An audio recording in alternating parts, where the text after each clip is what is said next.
Allô, allô? Ouais, super. Bien, bonjour à tous. Merci d'être venus participer justement à cette conférence sur les services autonomie. Que sait-on à date et comment se préparer? Bon, ce qu'on sait, c'est qu'on ne sait pas grand-chose. Donc, ça va être intéressant de parler de tout ce qu'on ne sait pas et d'en débattre un petit peu avec vous. Mais on a les meilleurs acteurs justement pour pouvoir nous parler de ça.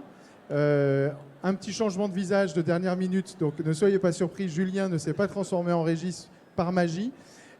Sandrine, je vais vous proposer de prendre le micro si vous voulez bien vous présenter. Oui, Sandrine Robatel, bonjour. Je suis directrice d'une association sur Lyon, la région lyonnaise, qui comprend un service de soins, un SIAD, service de soins à domicile, un SAD dans un second temps, et puis un accueil de jour. Puis on a beaucoup d'œuvres, d'actions envers les aidants, donc de type café des aidants ou formation des aidants. Merci beaucoup. Régis? Bonjour à toutes et à tous. Régis Granet, directeur juridique de la FEDESAP, fédération pour laquelle on en œuvre ardemment sur justement le cadre qui va être fixé de ces futurs services autonomie d'aide et de soins ou simplement d'aide. Vous les entendez bien? Oui, c'est bon, super. Et Cyril? Bonjour à tous, je ne sais pas si ce micro marche, oui. Donc, je suis Cyril Bouchet, frère d'Henri et accessoirement président cofondateur de Xelia. Xelia qui est l'entreprise dans laquelle il y a la marque Ximi et le logiciel Ximi que je pense la plupart d'entre vous connaissez. Et voilà, donc j'interviens dans cette table ronde pour vous parler des services autonomie et qu'est-ce que Xelia peut contribuer sur ce sujet-là. Eh bien, on va pouvoir démarrer. Alors, peut-être en introduction, on voudrait vous faire part d'une initiative qu'on va lancer, qui est un travail de concertation avec les acteurs de terrain que vous êtes. Dans le premier semestre 2023, on va organiser différents ateliers de travail avec les acteurs de terrain pour justement se nourrir et partager sur les informations que l'on a et sur comment on peut préparer la suite. Donc, on fait appel à candidature. Si vous êtes intéressé à rentrer dans ces ateliers, on prévoit de faire à peu près 3 ateliers dans le semestre. Si vous êtes intéressé pour venir participer, à avoir de l'information un petit peu en primeur avec les fédérations et puis éventuellement de contribuer à réfléchir à comment on peut préparer justement ce qui va se mettre en œuvre au fur et à mesure de la sortie du cahier des charges, venir prendre de l'information régulière et se préparer, eh ben, n'hésitez pas à nous faire signe et venir nous voir sur le stand. On prendra vos coordonnées à l'issue de cette conférence. Vous venez sur notre stand juste derrière au D38. Et puis, ça sera l'occasion justement de pouvoir continuer cette conférence au fur et à mesure des informations nouvelles que nous aurons. Alors, on est effectivement à l'aube d'un nouveau grand changement. Alors, vous pouvez certainement le vivre un petit peu comme dit, bon, bah, c'est bien, on avait pris une première vague dans la figure. On arrive à peine à sortir de la tête de l'eau, qu'on va s'en prendre une deuxième vague dans la figure. Alors nous, on a une vision qui est de dire peut-être que tout ça, en fait, c'est la même vague et qu'il faut plutôt se mettre avec la planche de surf dessus et essayer de surfer. C'est ce qu'on va essayer de vous inviter à concevoir et à penser aujourd'hui. Je vais commencer par poser une question à Régis. Est-ce que tu peux reprendre un petit peu la genèse de toute cette initiative qui s'est inscrite dans le PLFSS? On part d'où et quelle est l'idée qu'il y a derrière? Oui, avec plaisir. Alors, si on peut, d'une façon schématique, reprendre les tenants et les aboutissants de cette réforme, qui a été une surprise. Nous avons tous découvert dans la loi de finances pour la sécurité sociale de 2022 qu'il y avait une réforme des services en service autonomie. Pour autant, c'est quelque chose le modèle qui nous est présenté, dans lequel nous allons nous inscrire en 2023, avec un point d'aboutissement en juin 2023, remonte à maintenant il y a quelques années, puisqu'on est sur la pérennisation d'une expérimentation qui a commencé en 2007, qui étaient les tout premiers SPASAD expérimentaux, qui ont été renouvelés en 2015 avec la loi d'adaptation de la société à son vieillissement. Et la loi de finances pour la sécurité sociale en 2022 a achevé cette expérimentation en consacrant le modèle qui est d'apporter une réponse unique, coordonnée, d'aide et de soins aux personnes âgés, et notamment et aussi en situation de handicap. Donc il y a quand même un fil conducteur dans tout cela qui remonte maintenant à 2007, offre que tout un chacun, en s'adressant à l'interlocuteur unique, puisse avoir une réponse adaptée domiciliaire, tant en aide qu'en soins. Voilà, si on peut reprendre très rapidement en quelques lignes la genèse d'aujourd'hui, qui est peut-être une surprise pour vous, qui a été une surprise à un moment donné, mais qui est l'aboutissement d'expérimentations qui ont eu des hauts et des bas. Alors on peut s'interroger, bien sûr, mais ça c'est un débat d'hier à aujourd'hui. Un modèle, un choix politique a été fait, acté, qui est d'apporter dans tous les territoires un modèle d'aide et de soins intégrés. Avec bien sûr, en laissant la place aussi à des modèles que d'aide, mais qui devront réorienter autant que nécessaire vers des professionnels de santé, quelle que soit leur forme, et ça peut-être qu'on en échangera un petit peu au cours de cette rencontre, pour apporter une réponse coordonnée. C'est ça, si vous voulez le mettre au mot, c'est coordination, intégration, réponse adaptée à chacun au domicile. C'est un petit peu les 3 piliers de cette réforme et ce qui nous anime aujourd'hui et qui intéresse aussi fortement les logiciels métiers parce que tout repose sur eux. Il faut que ce soit bien clair. L'enjeu de cette réforme et l'efficacité de cette réforme va être par l'intégration de l'aide et le soin et la coordination. Mais là, j'en dis trop et je suis toujours trop bavard, donc je m'arrête. Non, je te redonne la parole tout de suite parce que je voudrais savoir, finalement, quand une expérimentation ne marche pas très bien, de temps en temps, on peut avoir tendance à refaire la même chose, mais juste on change le nom. Est-ce que finalement, les services autonomie, ce n'est pas d'Espasade qui ont changé de nom?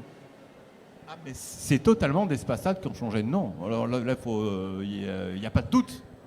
On est bien dans la pérennisation d'une expérimentation qui a fonctionné, qui a moins bien fonctionné. On a identifié un petit peu les problématiques de pour quels étaient les écueils, et c'est justement une intégration pas assez poussée de l'aide et le soin. 2 acteurs qui sont l'aide et le soin qui avaient du mal à échanger, à se connaître, à travailler ensemble. Et l'objet de cette réforme, un petit peu, c'est de mettre en place des outils qui vont favoriser cette intégration de l'aide et le soin pour avoir, je dirais, une seule typologie de service. Et c'est aussi quand même un moyen de encore plus professionnaliser le secteur de l'aide et du maintien à domicile en y adossant cette fonction de soins où on est vraiment maintenant sur un seul et même acteur qui intervient au domicile. C'est ça un petit peu la trame qui nous est dessinée devant nous, du chemin que nous pouvons prendre, mais on n'est pas obligé de le prendre, ça aussi on pourra le voir. Mais en tout cas, on est vraiment sur une reconnaissance encore plus aboutie de l'enjeu et de l'importance des acteurs du maintien à domicile, en gommant un petit peu dans le temps cette distinction entre l'aide et le soin. Très clair. Merci beaucoup. Sandrine, est-ce que vous voulez bien du coup nous indiquer comment est-ce que finalement ça fonctionne déjà aujourd'hui dans votre structure, votre organisation, et du coup par rapport à ce qui se prépare, qu'est-ce que vous anticipez comme changement éventuel sur votre organisation? Alors nous, on a eu une approche un peu différente. En fait, nous étions un SIAD à la base, SIAD accueil de jour, et nous n'avions pas de SAD au moment de l'appel à projet pour les SPASAD. Du coup, on n'a pas pu répondre à l'appel à projet, on n'était pas tout à fait prêt, puis le timing n'était pas tout à fait correct pour nous. Donc on avait déjà changé de logiciel métier en passant chez Ximi en SIAD. Et on a commencé par préparer en fait notre approche du SPASAD entre guillemets, parce que nous, au final, on n'a jamais été autorisé SPASAD, on n'a jamais demandé.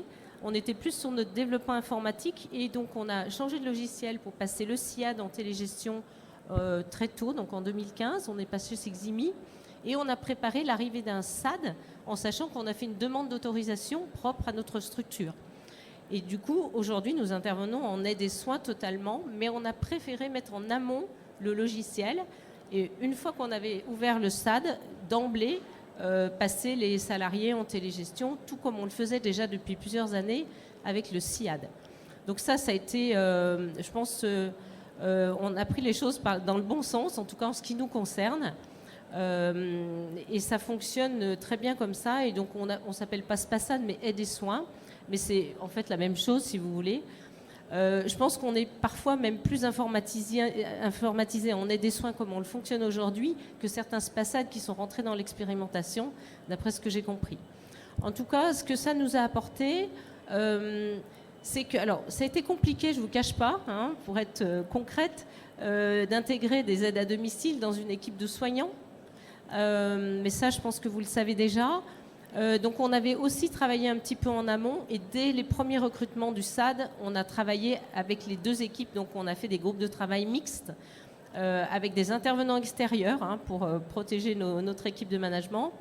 Et donc on a pu avancer grâce à ces temps d'échange qu'on avait mis tout de suite dès la création du SAD. Voilà, c'était important et on a pu voir, moi je suis allée aux synthèses, que vraiment il y avait ils divergeaient complètement sur certains points de vue. Donc après, c'est l'équipe de management avec les formateurs qui a pu prendre le relais. Donc, par contre, ce que ça nous a apporté, c'est que effectivement, aide et soins en même temps dans une même structure ou par conventionnement ou à partir du moment où on s'entend sur le travailler ensemble. Moi, je pense que d'avoir le même logiciel, c'est déjà essentiel. Après, ce que ça nous apporte, du coup, c'est une prise en charge globale pour l'usager, le bénéficiaire, le patient. Moi, c'est ce qui me préoccupe en priorité. Et j'essaye de bien transmettre ça à nos équipes.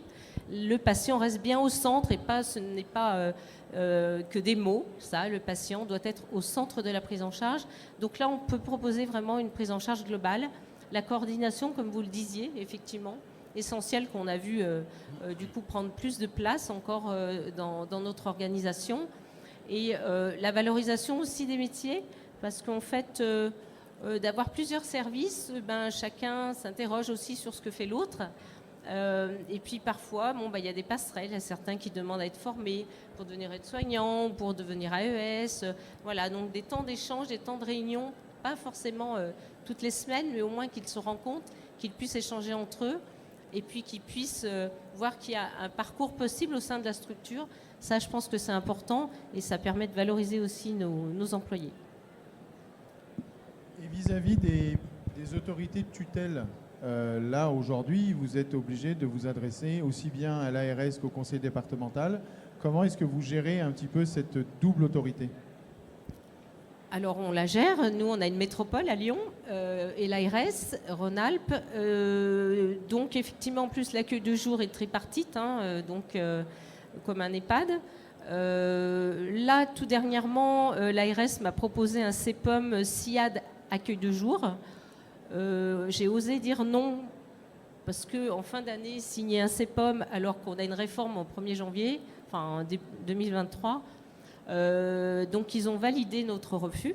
Donc j'ai trouvé que c'était très bien de leur part. J'étais surprise, mais j'ai trouvé que c'était très bien. Et j'ai demandé si on pouvait éventuellement négocier un CEPOM pour les 3 services. Voilà. Je pense qu'on restera...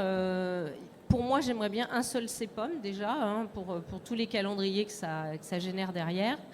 Je pense qu'il y a des choses qu'on peut exprimer à nos tutelles. Justement, il ne faut pas hésiter à dire les choses aujourd'hui. C'est le moment, ils peuvent vous entendre maintenant, après peut-être moins, mais maintenant il faut leur dire les choses. Il ne faut pas signer absolument à tout va, il faut pouvoir échanger et se poser des questions et leur poser des questions. Donc moi je vois ça comme, j'espère, un CEPOM unique l'année prochaine et pour l'instant j'aurai toujours mes 2 financeurs. Merci beaucoup Cyril. On parlait tout à l'heure de ces différents virages, de ces différentes vagues qu'il faut peut-être percevoir comme une seule et même vague. Comment est-ce que finalement, chez Ximi et Xelia, on a appréhendé un petit peu tout ça ? Effectivement, comme on l'a dit au début, le service autonomie, ça peut apparaître comme une surprise. Alors pas tant que ça quand on se dit que finalement c'est la continuation du SPASAD. Mais je pense que l'effet de surprise, c'est aussi l'effet... un peu de tsunami, grosse vague ou avalanche de mutations dans le secteur.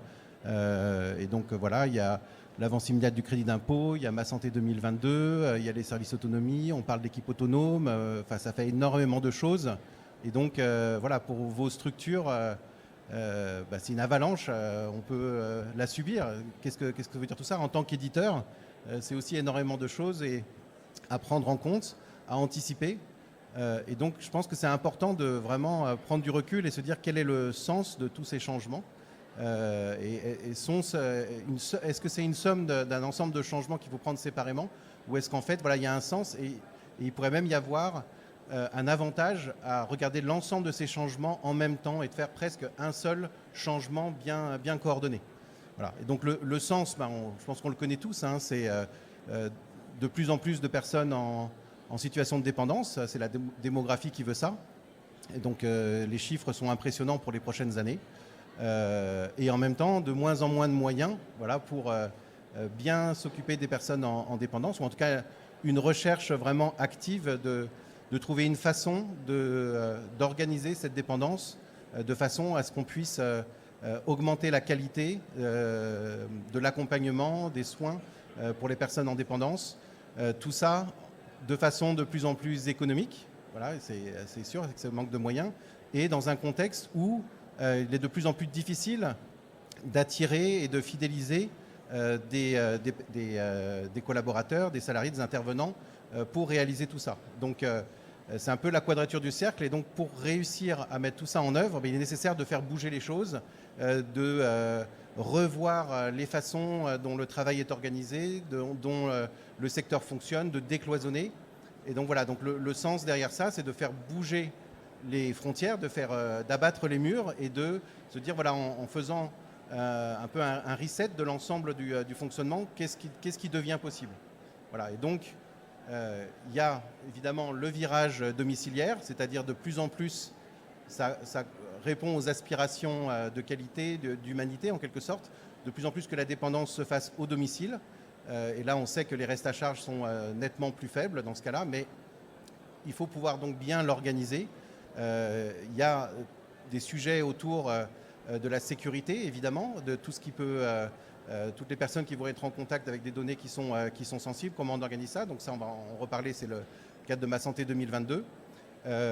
Et il faut également faire en sorte que finalement la personne en dépendance crée des contacts humains avec finalement le moins de personnes possible, puisse avoir aussi une cohérence en termes de son accompagnement et que les gens avec qui interviennent aussi trouvent plus de sens dans leur mission parce qu'ils voient les choses de façon plus large. Donc Sandrine parlait de coordination plus globale et donc c'est également la façon d'avoir plus de sens. Et donc on peut voir en fait ces changements, ces transformations. Ma Santé 2022, donc se doter d'un système d'information sûr et interopérable.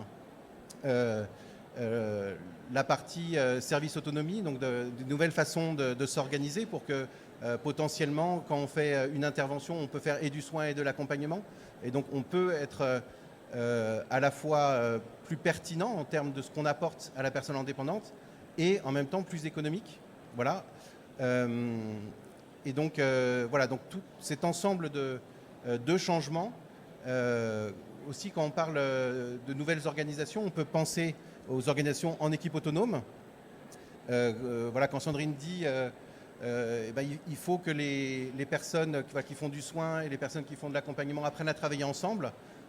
En fait, voilà, on pense à équipe autonome, on pense à Buurtzorg typiquement.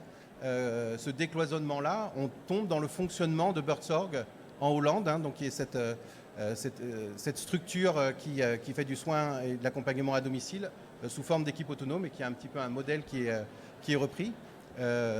Donc en fait, ces nouvelles façons de travailler, ces nouvelles organisations, ces nouveaux systèmes à mettre en place, finalement, tout ça peut participer d'un seul et même changement, un changement pour vos structures, pour vos façons de travailler, et donc de se dire qu'est-ce qui m'attend dans les prochaines années, comment je m'organise, et par rapport à toutes ces choses qui arrivent, voilà, est-ce pas un seul et même projet d'évolution de mon organisation, d'évolution de mon système d'information à mettre en œuvre, et que du coup, tout va réellement prendre son sens.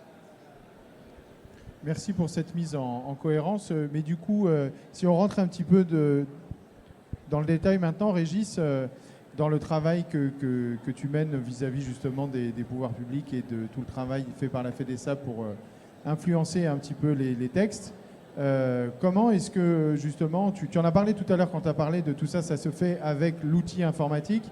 Donc nous, vous savez, on a passé 216 exigences pour répondre au cahier des charges Ma Santé 2022. Donc maintenant que ça, c'est derrière nous, concrètement, on ne va pas repartir avec un nouveau cahier des charges et d'autres exigences qui n'ont aucun rapport avec les premières. Donc comment on fait pour mettre tout ça en cohérence ? On a une petite heure devant nous. Non, Pas alors, tout à fait. si on peut, d'une façon très schématique, vous savez, tout juriste pourrait vous dire tout est dans la loi. Et en effet, là encore, tout est dans la loi. Ce qui est intéressant dans l'article 44 de la loi de finances pour la sécurité sociale, c'est qu'on nous dit concrètement c'est quoi un service autonomie aide et soins. C'est un fonctionnement intégré permettant la cohérence des interventions. Ça, c'est la définition de ce que peut financer l'article 40, c'est l'article 44, ce qui peut financer la coordination d'aide et soins. Et là, on a les deux mots-clés. Fonctionnement intégré, cohérence d'intervention. Si on prend fonctionnement intégré, c'est quoi un fonctionnement intégré ?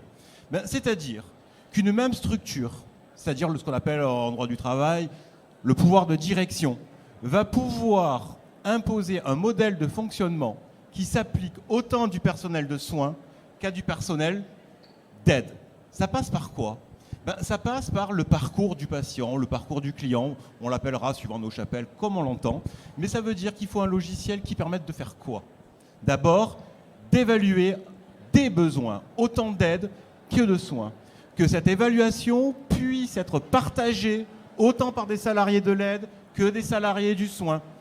Qu'ensuite, le projet de prise en charge de la personne, que ce soit un projet individualisé de prise en charge côté aide ou un projet de soins côté soins, soit dans le même dossier de la personne prise en charge par l'établissement. Et là, vous voyez, je suis en train de vous décliner en réalité des fonctionnalités d'un logiciel, ni plus ni moins. Et là, on est strictement sur la conséquence du cadre juridique qui est posé. On va plus loin. Une fois qu'on a évalué le besoin, il faut donc faire un projet d'intervention, d'aide et de soins. Il faut peut-être contracter pour la partie aide et peut-être éventuellement respecter des prescriptions médicales. Donc tout ça, vous voyez bien que ça doit être intégré dans le même outil, puisque ça va reposer sur qui, tout cela ? Pour tout ce qui est aide et soins, ça va reposer sur l'infirmier, l'infirmière coordinatrice. Donc il faut qu'à partir du même outil, elle puisse ventiler au regard des besoins identifiés et pris en charge par le service, ventiler aux bons intervenants, que ce soit des intervenants de soins ou d'aide. Là, vous voyez, on est dans le fonctionnement intégré. Et puis, on va basculer maintenant dans la partie, l'autre obligation qui est la cohérence des interventions. La cohérence des interventions, ça passe par un outil fondamental qui est le planning. Donc, il faudra un outil intégré qui soit en capacité de planifier autant du maintien à domicile dans le volet aide, des prises en charge existantes, mais aussi le passage de l'infirmier, de l'infirmière, une fois, deux fois, trois fois par jour, d'autres praticiens de santé, l'ergothérapeute par exemple. Enfin, vous voyez, on peut décliner tout cela dans tout ce qu'on connaît aujourd'hui dans les fonctions d'un SIAD, mais ça va plus loin. Puisque ensuite de ça, une autre obligation qui est prévue au niveau, si vous voulez, des services autonomie d'aide et de soins, c'est l'effectivité de la réalisation des interventions. Donc ça, on connaît tous ce que c'est, mais ça passe par de la télégestion. Mais télégestion autant pour le passage infirmier que pour le passage de l'auxiliaire de vie. Donc vous vous doutez bien qu'il va falloir un seul et même système intégré de télégestion qui puisse en capacité ensuite à suivre la réalisation des projets d'intervention, des projets de vie ou des projets de santé et qui soit capable ensuite de facturer à qui de droit. Je vous passe le côté de la possibilité du conventionnement avec des libéraux lorsqu'on sera service d'aide et de soins. Donc vous voyez, il y a toute cette articulation à mettre en œuvre. Et puis après, bien sûr, je rebondis, il y a le dossier du patient, parce que c'est aussi un patient. Donc vous êtes en plein dedans, je le sais, Eximi, vous avez quelques cheveux blancs maintenant, depuis que vous avez œuvré dans cette partie-là du dossier médical. Mais là aussi, ça reprend tout son sens. Vous voyez, en fait, il y a un sens dans tout cela.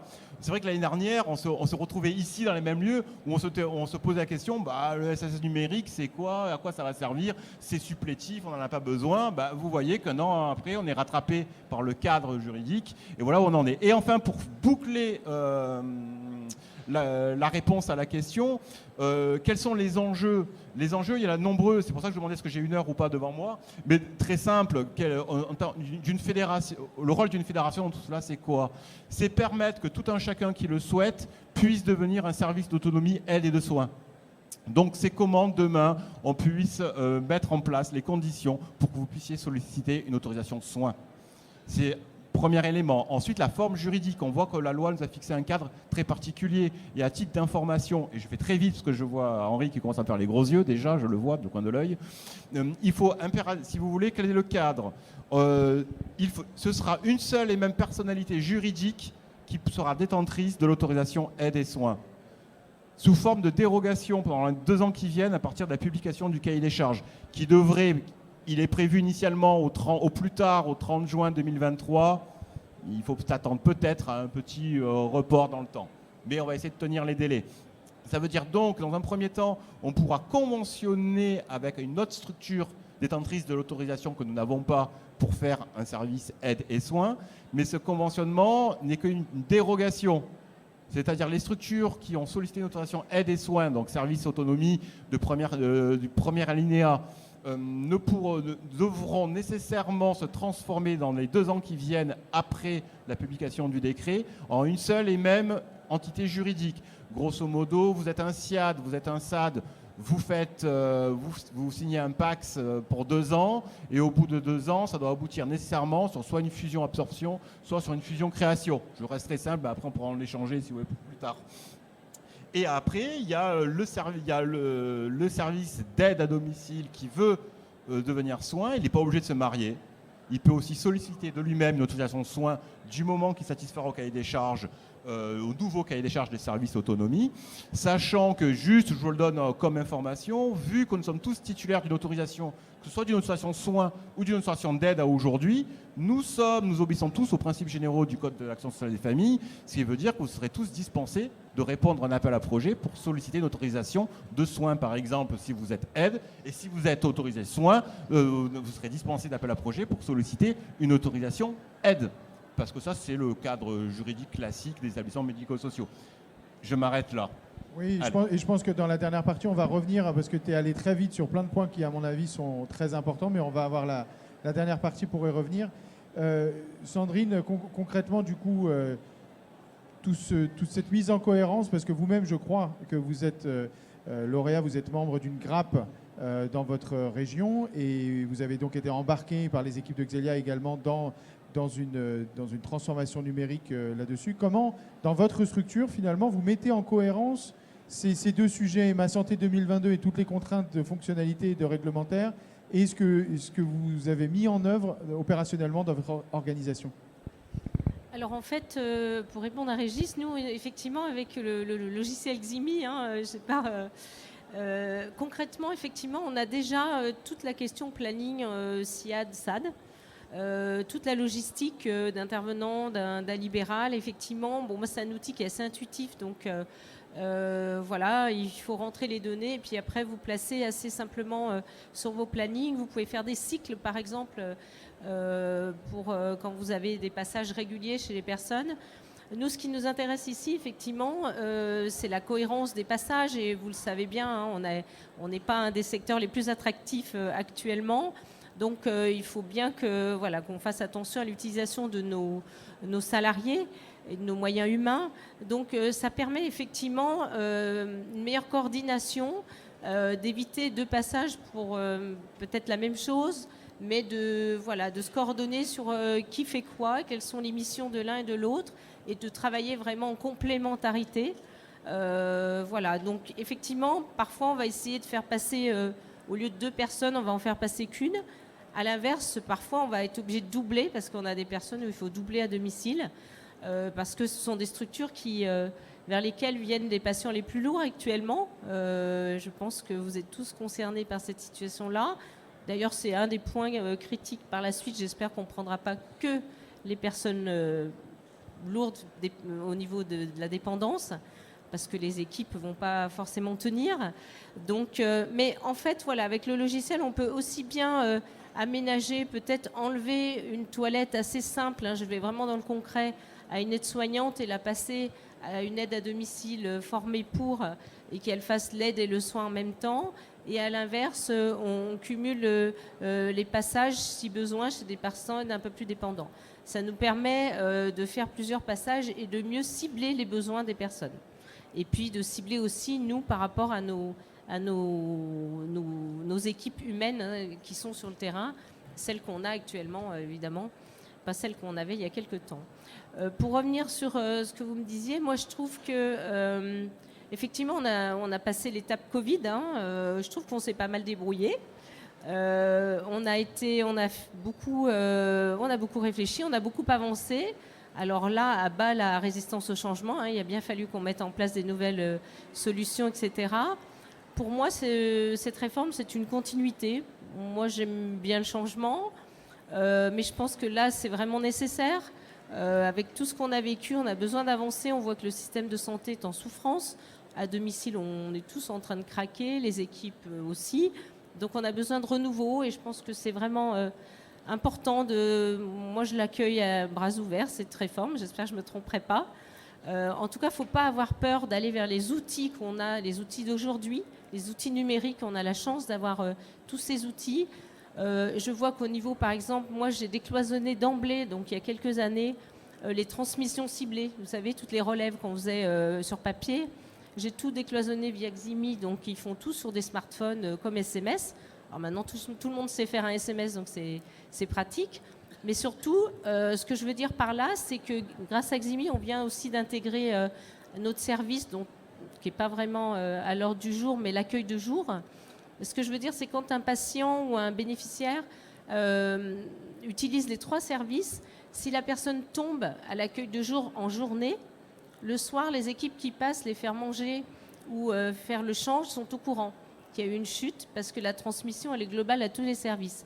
Et c'est là où je parle de prise en charge globale et c'est là où on a un meilleur suivi. Si on vous annonce le décès de quelqu'un dans la famille d'un proche, d'un patient bénéficiaire, voilà, tout le monde est informé parce que tout le monde a accès aux mêmes transmissions. Donc ça, c'est essentiel et ça, c'est un pas en avant. En plus, les logiciels ou les applications sont très intuitives aujourd'hui. Il n'y a pas besoin de savoir utiliser vraiment le téléphone, toutes les... SMS suffit et il y a des codes couleurs qui sont très pratiques et donc à la portée largement de tous, je pense. Merci beaucoup Sandrine pour ce témoignage. Alors Cyril, du coup, comment nous on a vu cette mise en cohérence justement avec tout cet accompagnement vers Ma Santé 2022, le programme SMS numérique, tout ça c'est des gros enjeux pour les structures. Comment est-ce qu'on a procédé de notre côté ? Justement, Ma Santé 2022, c'est aussi la reconnaissance que le médico-social devient de la santé. C'est la reconnaissance du personnel médico-social est en fait professionnel de santé. Et le grand sens de cette modernisation numérique en santé, c'est vraiment la sécurisation des données et l'interopérabilité, c'est-à-dire que différents systèmes puissent plus facilement communiquer entre eux. Et donc, là, les exemples que Sandrine donnait, le fait de décloisonner les transmissions ciblées, que les informations soient accessibles maintenant à tous les intervenants qui puissent mieux comprendre, mieux entourer, mieux accompagner. Mais on comprend bien qu'il y a des notions de confidentialité derrière, de sécurité. Et le fait que des intervenants de SAD soient reconnus au sens de cette modernisation comme des professionnels de santé, et donc ils sont tout à fait légitimes d'avoir accès à des informations très confidentielles, très sensibles sur la santé des gens qui les accompagnent, c'est de la reconnaissance. Et c'est de la reconnaissance pour eux, ça donne plus de sens à ce qu'ils font, c'est aussi plus de sens à leur rôle, puisque quand ils font leur intervention, en fait, ce qui importe presque par-dessus tout, c'est finalement les informations qu'ils vont pouvoir recueillir, le dialogue qui va pouvoir s'instaurer avec la personne accompagnée, et donc être réellement acteur de l'accompagnement et de la remontée d'informations qui aura un impact vraiment sur la qualité de l'ensemble de ce qui est fait. Donc voilà, donc le lien, c'est de permettre ce décloisonnement entre accompagnement, soins, santé, et de reconnaître tout ça sous une même bannière grâce au système. Alors la deuxième chose, je vous ai parlé d'interopérabilité, ce qui est un terme peut-être un peu barbare, mais voilà, pour dire que les systèmes doivent pouvoir se parler entre eux parce qu'il y a différentes structures qui interviennent au domicile ou les hôpitaux, les médecins traitants. Donc comment est-ce que toutes ces informations qui ont été recueillies peuvent circuler de façon sécurisée ? Et donc quand on parle de rapprochement entre structures, de conventionnement, on peut imaginer que toutes les structures n'ont pas forcément les mêmes logiciels, que ça va être très facilitant d'avoir justement que chaque logiciel soit conforme en termes d'interopérabilité pour faciliter les échanges. Voilà. Alors côté Xelia, là on a une petite anecdote par rapport à ça, puisque au moment où il a fallu faire homologuer les logiciels pour qu'ils soit candidat à être conforme au sens de Ma Santé 2022. On a reçu un appel de la CNSA qui nous a dit il y a quelque chose qui ne va pas parce que là, on voit beaucoup de grappes Ma Santé 2022 avec des SAD, des SIAD dans la même grappe, mais pour autant, on ne voit qu'un seul logiciel qui s'appelle Ximi qui est candidat au référencement. Donc il en manque un parce que voilà, il y a quand même SIAD et SAD. Et non, mais non, nous on fait les deux. Non, on comprend bien que vous faites les deux, mais le logiciel qui fait le deuxième, pourquoi est-ce qu'il n'est pas là? Elle dit non, mais c'est Ximi qui fait les deux. Et là, ils n'ont pas voulu nous croire. Donc ils nous ont demandé une démonstration en détail, voilà, pendant 2 heures, pour qu'on montre bien que Ximi faisait bien et l'activité soins et l'activité aide et accompagnement. Donc voilà, donc c'est évidemment quand on parle d'approche intégrée, de gestion intégrée, c'est très facilitant et c'est notre vision depuis le début qu'un seul logiciel pour un ensemble d'activités va permettre des rapprochements, va permettre des nouvelles façons de travailler avec un même planning, des mêmes personnes qui vont pouvoir comme ça mieux se coordonner. Et donc finalement nous avions anticipé le sens, et d'ailleurs on l'a fait au moment de l'expérimentation du SPASAD. Donc voilà, donc on est prêt par rapport à ça. Enfin, dernier point peut-être par rapport à Ma Santé 2022 et service autonomie. L'arrivée de Ma Santé 2022 a aussi été l'occasion pour Xelia de changer un peu, révolutionner nos propres façons de travailler par rapport au fait que avec toutes ces mutations qui arrivent, tous ces changements, il était apparu vraiment indispensable qu'on accompagne nos clients, les prospects au mieux pour les guider en fait dans toutes les choses qu'il fallait mettre en place. Et donc on a activement participé à la mise en place des grappes, à la constitution des dossiers de financement. Et donc c'est un savoir-faire qu'on a pu développer à cette occasion-là. Et ce savoir-faire, il est aux côtés des fédérations de participer nous aussi également à expliquer quels sont les changements et à être un acteur de ces changements-là. Donc de poser les questions, mais qu'est-ce qu'on peut faire pour vous aider, qu'est-ce qui vous aiderait, voilà, constituer un dossier, très bien, on va le faire, mais si on en fait un, finalement il pourrait être valable pour tout le monde. Donc on réfléchit à l'ensemble des choses qu'on peut mettre en œuvre. Et dans le cadre des services autonomie, on voit bien qu'il va falloir faire des rapprochements entre SIAD, entre SAD. Comment est-ce que ça va pouvoir se passer? On imagine bien que ces choses-là vont sans doute se passer sur les mêmes territoires. Donc on est déjà dans ces notions de grappes géographiques finalement qui existent pour un certain nombre d'entre vous, qui peuvent être utilisées à ça. Finalement, c'est un sens supplémentaire qui peut être donné entre les structures d'une grappe. Donc ça, c'est des idées. Et puis pour toutes les personnes qui sont pas, les structures qui ne sont pas encore en grappe et qui vont jouer on va dire le jeu en 2023, il va falloir constituer des nouvelles grappes. Et donc en ayant ça en tête, il nous semble que le sens en 2023 des grappes Ma Santé 2022, ça va être précisément de constituer des grappes qui permettront d'avancer dans le sens des services autonomie.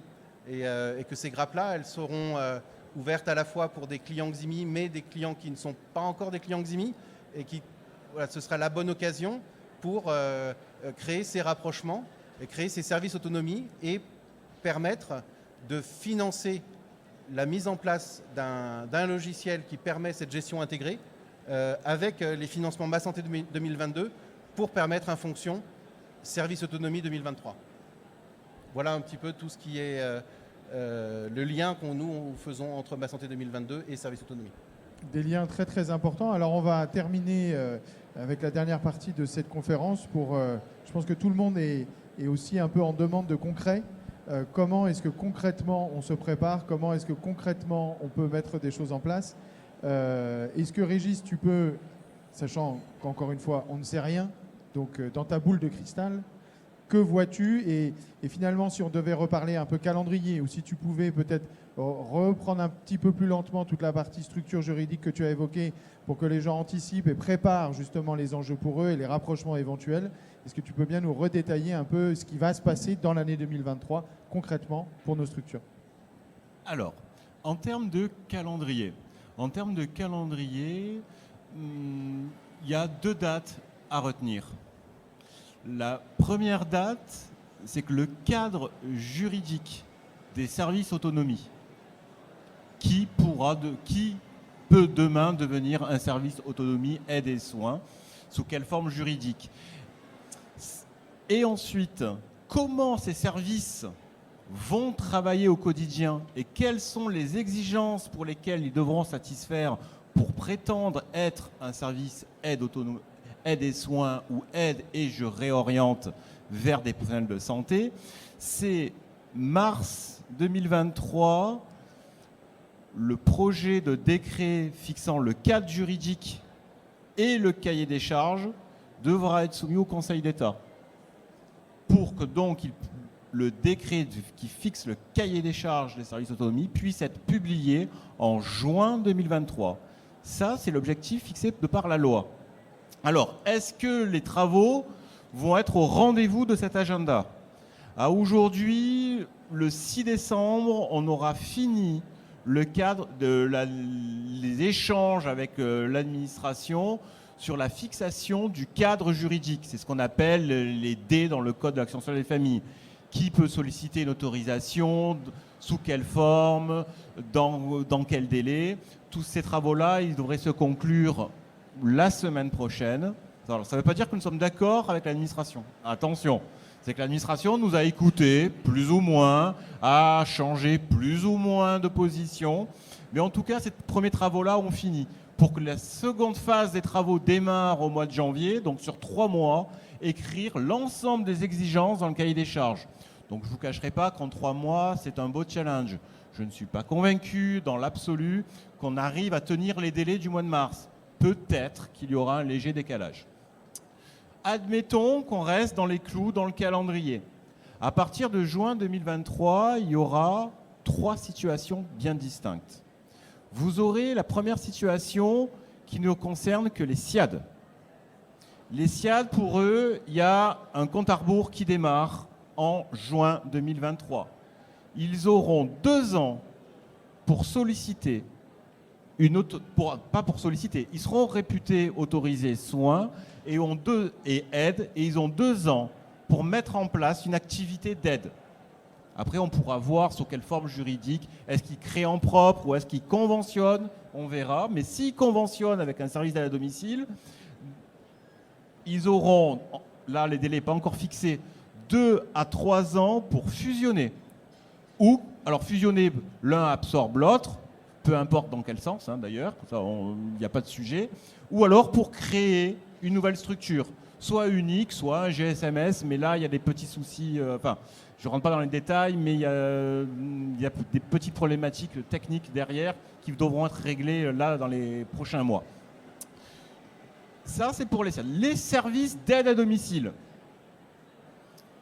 Ils seront réputés, autorisés, services autonomie d'aide, avec obligation de réorienter lorsqu'il y a un besoin vers des professionnels de santé. La réorientation et jusqu'où va la réorientation? Aujourd'hui, on a encore, je dirais, une zone de flottement. Mais ça n'ira pas, à aujourd'hui en tout cas, sur la coordination des interventions d'aide et de soins pour un service autonomie autorisé aide. Le service d'aide à domicile qui souhaite devenir un service autonomie aide et soins, du fait qu'il est autorisé, n'aura pas à répondre à un appel à projet pour solliciter une autorisation soins. C'est une autorisation conjointe qui sera délivrée par le directeur de l'ARS et par le président du conseil départemental. Alors, vous allez me dire, solliciter ex nihilo une autorisation de soins, faut-il encore que des autorisations de soins puissent être délivrées? On a une annonce gouvernementale et c'est prévu dans le projet de loi de finances de la sécurité sociale pour 2023 de la création de 4000 places de SIAD en France. Donc, il y aura des opportunités suivant les territoires. Ça, on ne peut pas le nier. Il faudra donc attendre juin 2023 pour ces services-là, pour connaître quelles sont les exigences qui pèseront sur eux pour satisfaire aux critères du cahier des charges pour solliciter une autorisation aide et soins. Bon, en substance, quel va être ce cadre-là? On le connaît plus ou moins dans les grandes lignes. Une seule et même personnalité juridique, point 1, essentiel. Et je précise, peu importe la forme juridique, que ce soit du lucratif ou non lucratif, il n'y a pas lieu, qu'on soit une structure lucrative ou non lucrative, on peut solliciter une autorisation de soins. Donc là, il n'y a pas de débat sur ce sujet-là.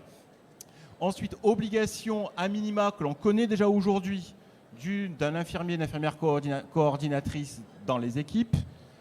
Le conventionnement avec des professionnels de santé pour satisfaire aux exigences du cahier des charges dans le fait de solliciter une autorisation de soins n'est pour l'instant pas autorisé. C'est-à-dire que vous serez obligé d'avoir en propre, en type de salariat, le professionnel de santé qui vous permet de satisfaire en tant que service autorisé soins. Ça ne veut pas dire que vous ne pourrez pas conventionner ensuite dans la mise en œuvre de l'autorisation les soins avec des professionnels de santé. Là, aujourd'hui, pour ce qui est de la FEDESAP, on est favorable à ce qu'on puisse solliciter une autorisation de soins par conventionnement avec des libéraux. Je suis un service d'aide à domicile aujourd'hui, je n'ai pas en interne une infirmière coordinatrice, je peux conventionner avec une infirmière libérale pour solliciter une autorisation de soins. Voilà, en résumé, voilà l'idée. Aujourd'hui, ça, c'est pas possible, c'est pas ce qui se prédispose, met en œuvre pour permettre cette faculté-là. C'est une possibilité. Ensuite, les autres exigences qui sont aujourd'hui connues.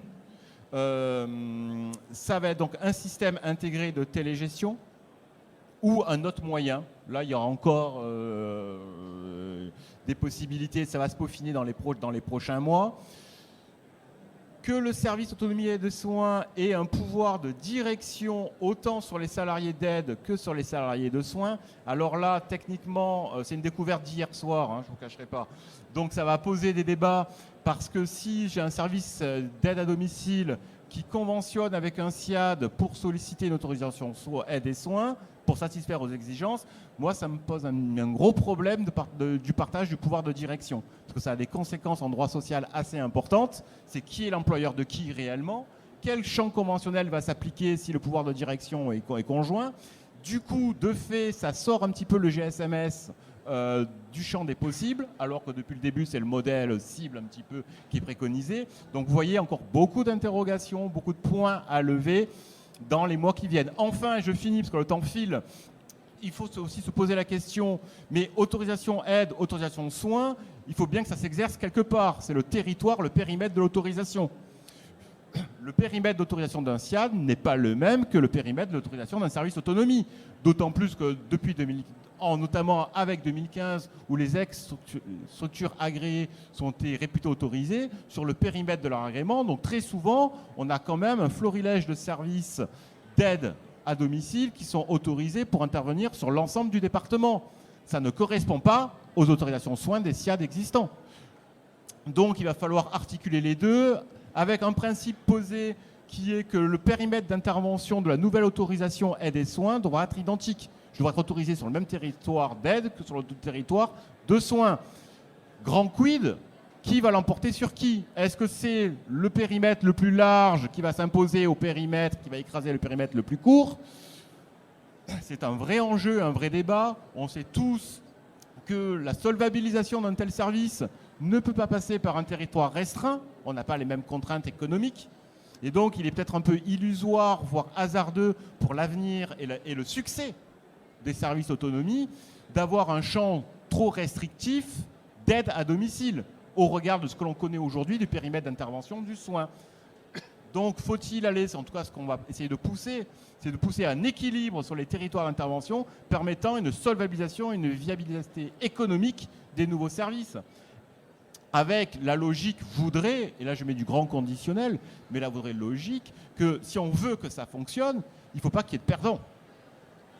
Et il ne faudrait pas que ça aboutisse à une restriction importante ou une restriction tout court du périmètre d'intervention des services d'aide à aujourd'hui. C'est un peu incohérent avec la logique qu'on a posée de par la loi, qui est d'offrir une réponse unanime adaptée et de parcours et de coordination et de continuité d'intervention, si c'est pour demain dire à nos clients, en fait, on est maintenant aide et soins, c'est génial, mais du coup, on ne peut plus travailler chez vous parce qu'on vient de nous retoucher notre territoire. On voit bien que là, le dossier n'est pas encore mûr et qu'il va falloir encore œuvrer pour trouver une solution qui convienne à tout le monde et pour les services, pour les départements, pour les ARS. Vous voyez de beaux challenges à relever dans les prochains mois qui sont là.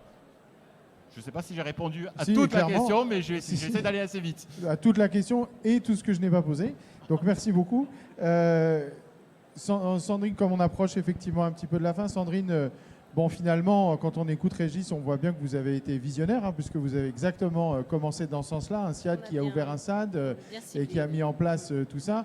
Finalement, vous, dans le concret, au-delà de toute la mise en œuvre dont on a parlé, des outils, l'utilisation de Ximi, mais dans vos actes de gouvernance, dans votre relation peut-être avec les autres structures qui gravitent dans votre territoire, est-ce qu'il y a des choses que vous appréhendez qui vont changer? Alors, rapidement, bon, je pense que ça fait partie de la stratégie de toute gouvernance d'utiliser les outils et de vivre avec son temps, donc d'utiliser les outils du moment. Je pense que effectivement, une des grosses interrogations qu'on a, c'est la question du territoire. Et puis, je glisserai juste la QVT, qualité de vie au travail. Pensez à nos salariés, nos intervenants, qui souvent se plaignent de beaucoup courir, de faire beaucoup de kilomètres, beaucoup marcher, tout ce que vous voulez, selon les moyens de transport et les territoires. Mais voilà, j'espère qu'on arrivera à trouver une solution pour tout le monde au niveau des territoires, parce que c'est un vrai problème, une vraie question en tout cas. Et je pense peut-être que Régis pourra nous faire entendre en haut lieu si on pouvait alléger tout ce qui est lourdeur administrative, parce que là ça devient insupportable. Mais par exemple, vous voyez, là, me faire signer un CEPOM en fin d'année alors qu'il y a des réformes qui arrivent, bon, il faudrait un peu plus de cohérence aussi au niveau administratif. On aimerait juste être allégé sur certaines choses qu'on a l'impression de faire X fois, de faire remonter à X financeurs, tutelles, comme vous voulez. Voilà, si effectivement on avait un financeur, alors pas un financeur unique, mais une tutelle ou un référent unique, voilà, juste une petite interrogation là-dessus, mais à voir. Je suis vraiment obligé de répondre, parce que ma réponse ne va pas forcément faire plaisir. Alors, attention, c'est enregistré. C'est enregistré. Pas de... On assume, à la FENSAP, on assume toujours. Alors, double autorité de double tutelle, donc ça peut... Il y a des synergies, bien sûr, mais il ne faut pas s'attendre à un miracle. Après, je n'ai rien vous cacher que, on le sait, les indicateurs de performance vont arriver dans les services autonomie, donc les indicateurs ANAP, qui vont devoir être intégrés et renseignés. Si je parle indicateur tableau de bord TM Nova, plus indicateur de suivi HAS avec la plateforme Sinae, si je rajoute la map... Simplifié, j'ai dit. Hein. Mais oui, justement, donc vous me posez malheureusement... C'est tout en un, comme nous. En tout cas, on milite pour l'intégration d'une seule et même plateforme avec les différentes administrations. Et là, je dirais, trouvons le salut vers les éditeurs de logiciels, chacun son métier. Et là, je crois qu'il y a un vrai challenge pour les éditeurs, c'est justement comment agréger toutes les informations d'un logiciel métier pour les injecter dans les différentes exigences que les établissements ont, avec différentes organisations, différentes strates, mais malheureusement, ce n'est pas pour de suite, en tout cas au niveau juridique, qu'on va falloir simplifier tout cela, parce qu'il y a des autorités de tutelle distinctes, et en France, les millefeuilles, ils ont la vie dure.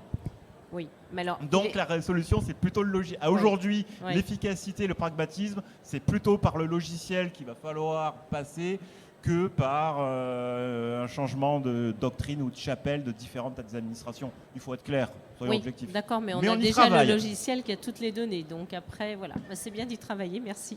Excellente transition pour ma dernière question. Cyril, comme tu sais, dans notre raison d'être, il y a une expression qui est dompter la complexité. Je pense que la conversation qui vient d'avoir lieu ne peut que faire écho à ça. Est-ce que tu peux justement, en conclusion, nous expliquer comment est-ce qu'on cherche à dompter cette complexité et au-delà de l'accompagnement qu'on a fait en particulier dans la dernière année sur Ma Santé 2022, comment est-ce que Xelia et Xelia Conseil se positionnent pour accompagner justement à cette transformation vers les services autonomie? Effectivement, dans notre raison d'être, on a dompté la complexité pour faciliter la vie de nos clients, de nos utilisateurs. Et on voit qu'il y a une vraie demande avec toutes ces mutations, tous ces changements. quand je suis allé voir Birdsorg il y a quelques mois, un de leurs grands messages, c'était justement que le système d'information est là pour décomplexifier le métier de façon à le rendre le plus humain possible. Voilà. Donc nous, on a vraiment ça à cœur en termes d'échange avec vous aussi pour avoir vos retours et nous inspirer ensemble, qu'on puisse travailler ensemble pour faire en sorte que nos logiciels, enfin notre logiciel plutôt, parce qu'il y en a qu'un, c'est Ximi, s'adapte à ces mutations et permettent de répondre à ce besoin d'efficacité. Donc ça, c'est quelque chose qu'on fait de façon... c'est évident qu'on a un vrai rôle, une vraie mission à jouer là-dessus.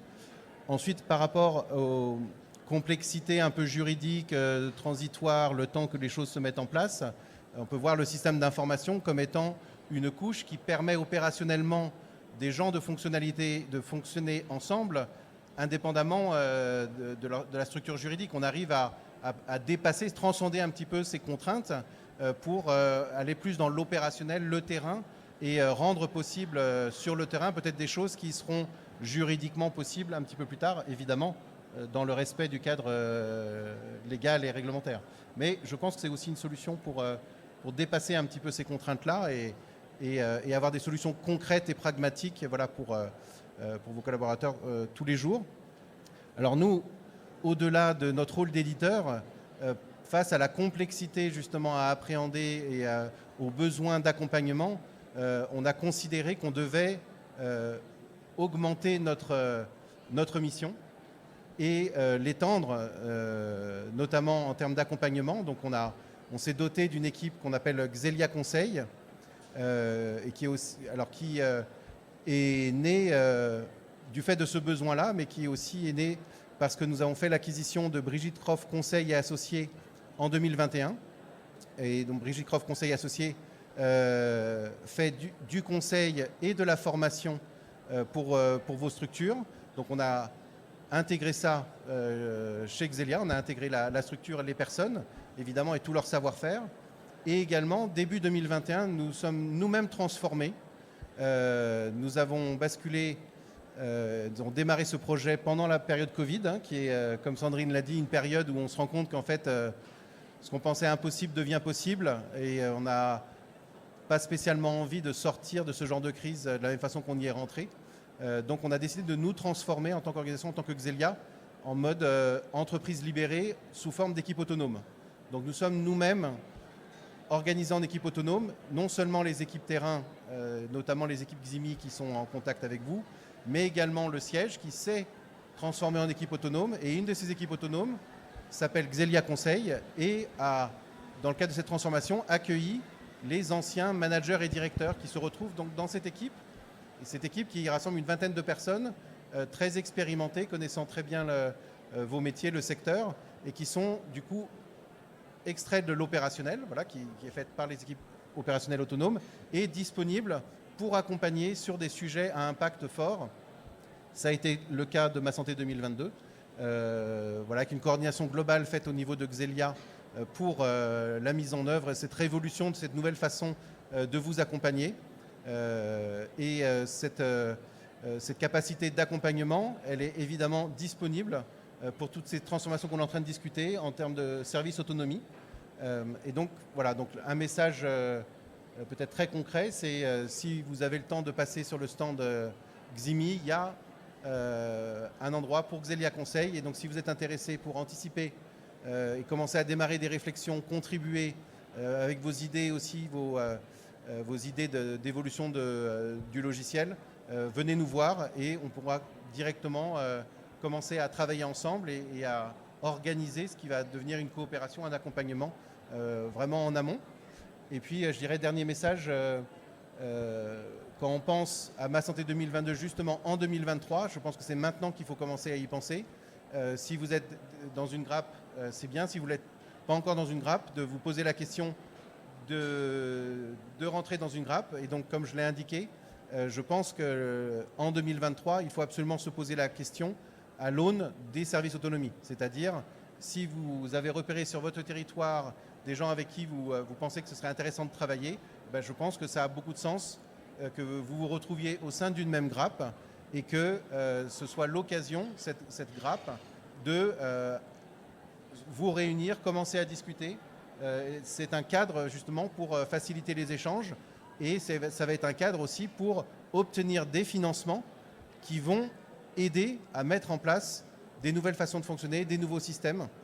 Et comme je le disais au démarrage, tous ces changements, ça peut paraître inquiétant si on les voit de façon subie, mais si on voit la cohérence derrière tous ces changements et qu'on en fait un seul et même changement, c'est l'occasion de repenser son organisation, ses plannings et de repartir vraiment sur une base neuve, saine et d'inscrire tout ça dans un nouvel outil, des nouvelles façons de travailler et tout ça en étant encadré, accompagné et financé. Eh bien, un grand merci. Si je regarde, il est pile 13h30. On est pile dans les temps. Un grand merci. Je propose qu'on applaudisse nos intervenants. Et comme on va devoir libérer la salle, puisqu'il y a d'autres événements, nous sommes juste à votre disposition, juste derrière le rideau, pour répondre à des questions si vous en avez, ou sinon directement sur le stand D38. N'hésitez pas à venir nous poser des questions. À très bientôt.